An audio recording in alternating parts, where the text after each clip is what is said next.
بسم اللہ الرحمن الرحیم صلی اللہ تعالی علیہ وسلم۔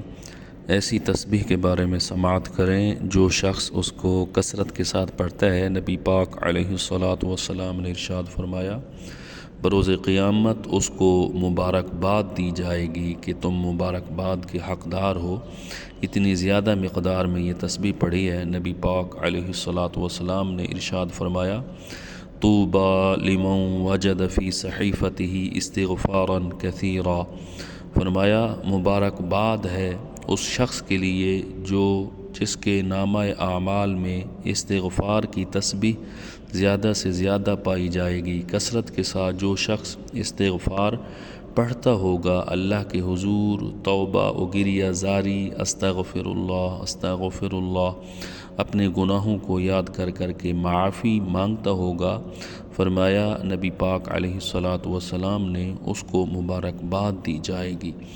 تو استغفار ایک ایسی تسبیح ہے کہ جس پر اللہ راضی ہوتا ہے اس کو یہ تسبیح پڑھنے کی توفیق نصیب فرماتا ہے۔ نبی پاک علیہ الصلاۃ والسلام نے فرمایا، یہ جو استغفار کی تسبیح ہے اس کے بہت سارے فوائد ہیں۔ رزق کی تنگی کے حوالے سے، رزق کے دروازے کھولنے کے حوالے سے یہ ایک اکسیر سمجھی جاتی ہے۔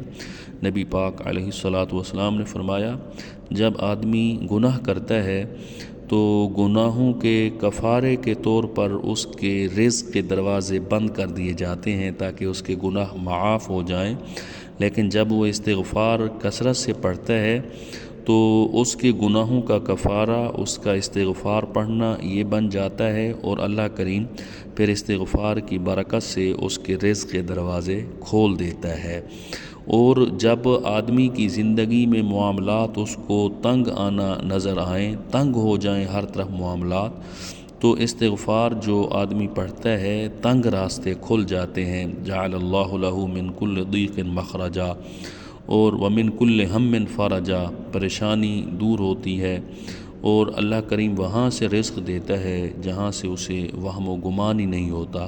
سامعین کرام، استغفار کثرت سے پڑھیں۔ رمضان المبارک میں اپنے گناہوں کی دل جمی کے ساتھ ہم معافی مانگیں، اللہ کو راضی کریں، اللہ کریم عمل کرنے کی توفیق نصیب فرمائے۔